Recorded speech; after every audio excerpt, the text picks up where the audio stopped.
வணக்கம் and welcome to Annie's Tamil kitchen. நாம் இன்றைக்கி என்ன பண்ண போகிறோம் அப்படின்னா ஸ்ட்ரீட் ஃபுட் ஸ்டைலில் காளான் சூப்பும் காளான் மசாலாவும் பண்ண போகிறோம். நம்ம உள்ளே போய் பார்க்க போகிறதுக்கு முன்னாடி நம்ம சேனலில் இது வரைக்கும் சப்ஸ்கிரைப் பண்ணாதவங்க சப்ஸ்கிரைப் பண்ணிக்கோங்க. லைக் பண்ணுங்கள், ஷேர் பண்ணுங்கள், கமெண்ட் பண்ணுங்கள். அண்ட் இப்போ நம்ம வீடியோக்குள்ளே போகலாம்.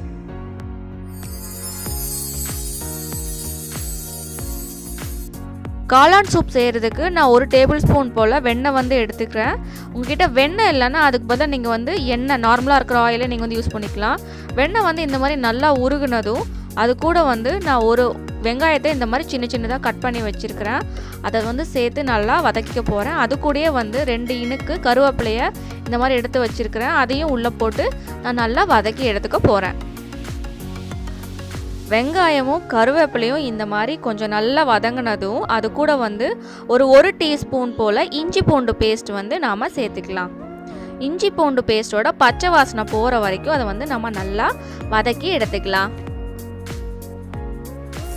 இஞ்சி பூண்டு பேஸ்ட்டோட பச்சை வாசனை போனதும் அதில் நான் 1 கப் போல் காளானை சின்ன சின்னதாக வெட்டி வச்சுருக்கிறேன். அதை சேர்த்துக்கிறேன்.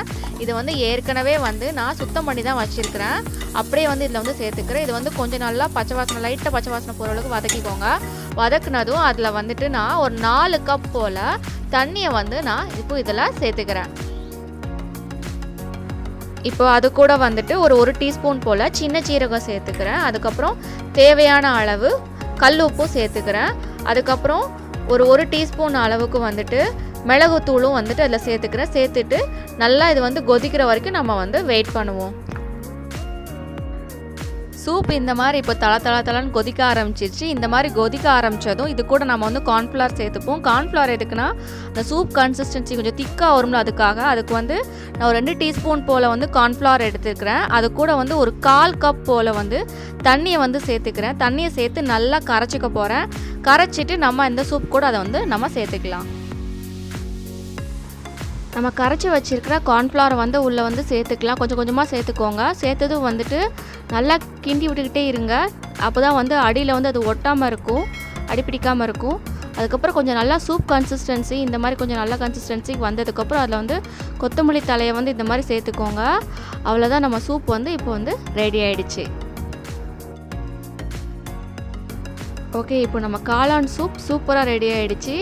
அடுத்து நாம் காளான் மசாலா எப்படி செய்யலாம் அப்படிங்கிறத நம்ம போய் பார்க்கலாம்.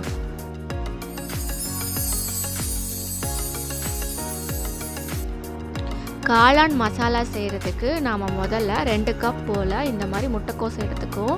அதை ஏற்கனவே நான் நல்லா கழுவி சுத்தம் பண்ணி வச்சுருக்கிறேன். அதை சின்ன சின்னதாக கட் பண்ணி வச்சுருக்கேன். அதை முதல்ல நான் போட்டுக்கிறேன். அது கூட ஒரு கப் போல் மைதா மாவு எடுத்து வச்சுருக்கிறேன். அதையும் நம்ம போட்டுக்கலாம். அது கூட ஒரு 1/4 கப் போல் கார்ன்ஃப்ளவர் மாவு எடுத்து வச்சுருக்கிறேன். அதையும் நம்ம போட்டுக்கலாம்.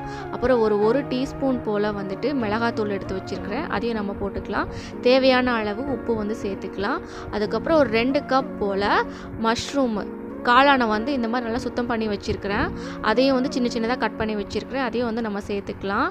சேர்த்துட்டு தண்ணி விடாமல் நீங்கள் பிசைஞ்சாலே நல்லா பிசப்படும். இல்லை ரொம்ப உங்களுக்கு ட்ரையாக இருக்கிற மாதிரி தெரிஞ்சுன்னா லைட்டாக தண்ணி தெளிச்சுக்கோங்க. தண்ணி தெளிச்சுட்டு பிசைங்க. ஓரளவுக்கு இந்த பக்கோடா நம்ம போடுறதுக்கு பிசைவோம் தெரியுமா, அந்த அளவு அந்த கன்சிஸ்டன்சிக்கு நீங்கள் பிசைஞ்சு இது எடுத்து வச்சுக்கோங்க. இந்த மாதிரி ஒரு பாத்திரத்தில் நீங்கள் ஃபஸ்ட்டு ஆயில் விட்டு அந்த ஆயில் நல்லா சூடானதும் அது கூட இந்த மாதிரி சின்ன சின்னதாக பக்கோடா மாதிரி நல்லா போட்டு எடுத்துக்கோங்க. நல்லா அதை பொன்னிறமாக நல்லா முறுமுறுன்னு ஃப்ரை ஆகிற வரைக்கும் நல்லா அதை ஃப்ரை பண்ணி இந்த மாதிரி ஆகிற வரைக்கும் நல்லா ஃப்ரை பண்ணி எடுத்து எல்லாத்தையும் அந்த மாதிரி செஞ்சு எடுத்து வச்சுக்கோங்க. இப்போ அடுத்து இதுக்கு மசாலா செய்யணும். அதை நம்ம இப்போ போய் ரெடி பண்ணுவோம். இப்போ மசாலா செய்கிறதுக்கு நம்ம ஃபஸ்ட்டு ஒரு டேபிள் ஸ்பூன் போல் ஆயில் இந்த மாதிரி ஊற்றிக்கலாம். அது கூட ஒரு வெங்காயத்தை இந்த மாதிரி சின்ன சின்னதாக கட் பண்ணி வச்சுருக்கிறேன். 2 பச்சை மிளகாயும் அது கூட கட் பண்ணி வச்சுருக்கிறேன். அதையும் நாம் போட்டு நல்லா வதக்கிக்கலாம். அது கூடவே 2 இனுக்கு கருவேப்பிலையும் சேர்த்து போட்டு வெங்காயம் நல்லா வதங்குற வரைக்கும் நல்லா நாம் வதக்கி அதை எடுத்துக்கலாம். வெங்காயம் நல்லா வதங்கினதும் அது கூட ஒரு டீஸ்பூன் போல் இஞ்சி பூண்டு பேஸ்ட்டு சேர்த்துக்கிறேன். இஞ்சி பூண்டு பேஸ்ட்டோட பச்சை வாசனை போகிற வரைக்கும் நம்ம வதக்கிக்கலாம். அது நல்லா பச்சை வாசனை போனதும் அது கூட ஒரு 3 தக்காளியை நல்லா மிக்சியில் அடித்து வச்சுருக்கிறேன். அதையும் வந்து சேர்த்துக்கிறேன். தக்காளி இல்லைன்னா தக்காளி சாஸ் கூட சேர்த்துக்கலாம். ரெண்டுமே வந்துட்டு எடுத்தாலும் நல்லா தான் இருக்கும். ஸோ தக்காளி சேர்த்தா இன்னும் ஃப்ரெஷ்ஷாக இருக்கும். ஸோ தக்காளி வந்து நல்லா சேர்த்துருக்குறேன். இப்போது தக்காளி வந்து நல்லா வதங்கிட்டு இருக்கும்போது அது கூட வந்து ஒரு டீஸ்பூன் போல் மிளகாத்தூள் வந்து நான் சேர்த்துக்கிறேன். அதுக்கப்புறம் வந்து ஒரு டீஸ்பூன் போல் சிக்கன் கறி மசாலா தூள் வந்து சேர்த்துக்கிறேன். அப்புறம் ஒரு அரை டீஸ்பூன் போல் வந்து சீரகத்தூள் வந்து சேர்த்துக்கிறேன். அப்புறம் ஒரு டீஸ்பூன் போல் வந்துட்டு ஆம்ச்சூர் பவுடர் வந்து சேர்த்துக்கிறேன். தக்காளி வந்து உங்களுக்கு புளிப்பாக இல்லை அப்படின்னா வேணால் நீங்கள் ஆம்ச்சூர் பவுடர் சேர்த்துக்கலாம். புளிப்பாக இருக்குன்னா ஆம்ச்சூர் பவுடர் வந்து தேவையில்லை. அதே மாதிரி சிக்கன் கறி மசாலா நீங்கள் சேர்த்துக்கிட்டிங்கன்னா நீங்கள் வந்து அந்த ரோட் சைடில் வாங்கி சாப்பிட்ற மாதிரி ரொம்ப டேஸ்ட்டாக இருக்கும்.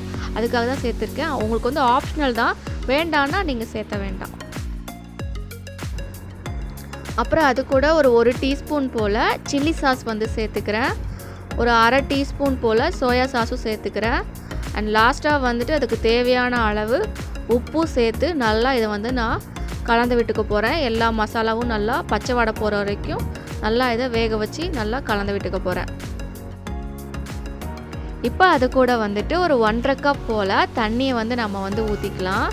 ஊற்றிட்டு வந்துட்டு நல்லா கொதித்ததும் நம்ம ஏற்கனவே வந்துட்டு இந்த காளான் கேபேஜ்லாம் போட்டு பக்கோடா மாதிரி செஞ்சு வச்சுருக்கிறோம்ல, அதை வந்து இது கூட வந்து நம்ம சேர்த்துக்கலாம். இந்த மாதிரி வந்துட்டு அந்த தண்ணி வந்து நல்லா கொதிக்க ஆரம்பித்ததும் அதில் வந்து நம்ம ஏற்கனவே வந்துட்டு செஞ்சு வச்சுருக்கிற அந்த பக்கோடாவை வந்து உள்ளே வந்து போட்டுக்கலாம். அதை வந்து நான் என்ன பண்ணியிருக்கேன்னா சின்ன சின்னதாக பிச்சு வச்சுருக்கிறேன். அதை தான் வந்து உள்ளே வந்து போட்டுக்க போகிறேன். அப்படியே போட்டு அப்படியே வந்துட்டு ஒரு நல்ல லோ ஃப்ளேமில் வச்சு அப்படியே வந்து விட்டுருங்க. அது கொஞ்சம் நேரத்தில் அதுவே வந்துட்டு நல்லா வந்து அது கெட்டியாகி அது வந்து ரெடி ஆயிடும் உங்களுக்கு. ஸோ இப்போ அதை வந்து அப்படியே விட்டுடுறேன். கொஞ்ச நேரத்தில் அது ரெடி ஆனதும் உங்களுக்கு வந்து நான் காட்டுறேன் அதை வந்து எந்த மாதிரி வந்திருக்கு அப்படின்ட்டு.